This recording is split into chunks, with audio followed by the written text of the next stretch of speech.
Okay, so I'm back with another quick rant. Today I want to talk about YouTube boxing. Now, this is a subject that I've kind of touched on, and normally when there's a big enough fight, I'll talk about it, maybe make a short about it. But today I just wanted to talk about the meta that it's become, really, because I really do think that it's becoming stale already. It's only been like 4 years, and it really feels like with a lot of things, the passion's just been sucked out, and so many people are just going for cash grab after cash grab, and they aren't putting in the effort, and they're setting up bad events that look bad, and it reflects negatively on the thing as a whole. Because I thought in and of itself, it started off as a pretty good idea. All right, let's have these people who are beefing online. Let's see them like do it in the ring. Like, why not? And it's a cool thing. And I really thought that Creator Clash was definitely a breath of fresh air. It brought us closer to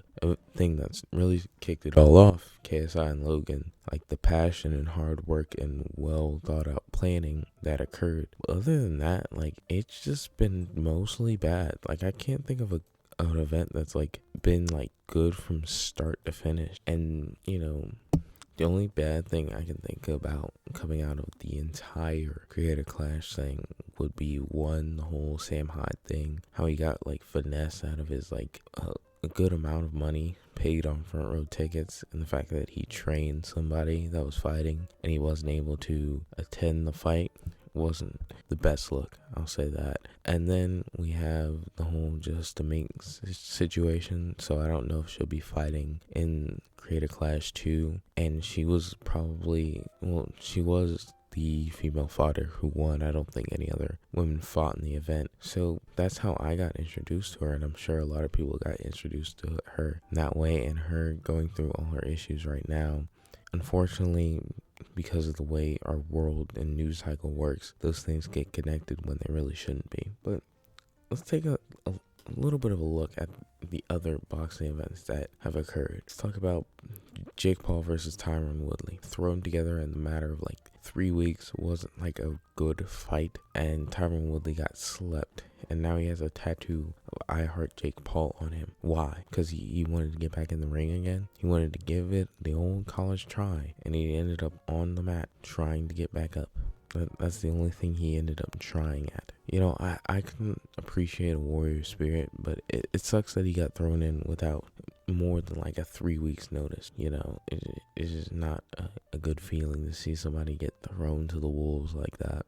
And then we had the whole Deji versus Alex Wasabi thing, which dropped Deji to 0-3 or 0-4, something like that. And so that was just bad. There was some golden boy on TikTok who jumped up onto the stage and announced his presence. That was a little bit entertaining, I won't lie, but still, it's like this isn't a good look. Like, you're acting like this is this big huge event, and then you're getting like 2-bit security. It lets people run up into the ring. What if he had a weapon, And then you got the whole social gloves thing, which apparently the fighters still haven't gotten paid. Celebrities invested in that. Lil Baby performed at it. I know the Migos performed at it too. James Harden was there. Like, that's a lot of big names. Like, you can kind of get away with scamming social media people and YouTube people, even though they're kind of the same and intertwined. But I see them as two separate entities. But when you scam like a celebrity, like, they're coming for your money. And I'm surprised the Ace family has anything after denying all those people all that money. And I know he got a ton of lawsuits launched at him. And then the latest event, Gibb versus Austin McBroom, where Austin hosted the event, set up all this stuff, and then got dropped. And he didn't even advertise the event well. I didn't know about it until I saw the clip of him getting dropped. And then I saw a bunch of people talking about it, like, oh man, I didn't even know this fight was going on.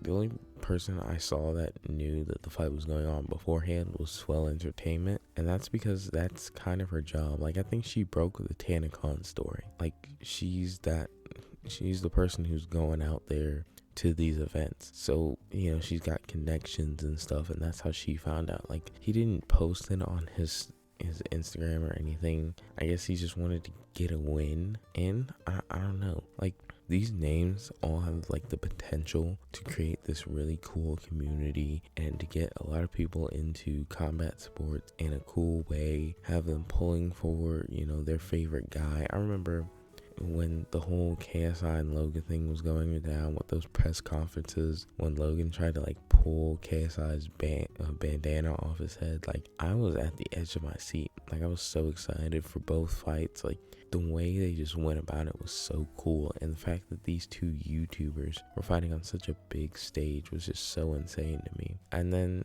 it not only has it been made commonplace, it's just been cheapened.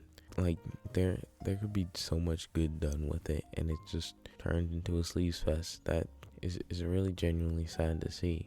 It's always unfortunate to see something with potential just be squandered for no purpose. And honestly, you'd probably make more money if these events were set up better. But a lot of people just like to think in the short term of, oh, if I do this right now this way, I might earn me a couple dollars that I can have in my pocket. Whereas just a little bit more forward thought, a little bit more planning, you've got a creator clash, you got a Logan versus KSI 2, you got an insane event. Now I will say that Floyd versus Logan was a little bit better. It wasn't like, oh man, this is like one of the worst sporting events I've ever seen, but it was still like, I know who's gonna win. I didn't pay for it. I haven't paid for a single YouTube boxing event because they all get posted on YouTube like 20 minutes afterwards, or like the next day in full. So what's the point?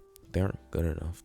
I did like that Sam Hyde got to fight somebody, but the fact that KSI was fighting two people just gave off the most intense, like George Foreman fighting four people to prove that he was still tough after the Ali fight vibes to me. And again, it was just something that could have been cool because he was fighting somebody who was actually pretty formidable, and there was a cool storyline there of, oh, you beat my brother, I'm gonna get revenge. And then there was just nothing there. But I'm gonna end off this video here. Got a video on Ethan Klein and the Liver King, funnily enough, an interesting little crossover coming out tomorrow. So I'm gonna end it off here. Thank you all for watching. Goodbye.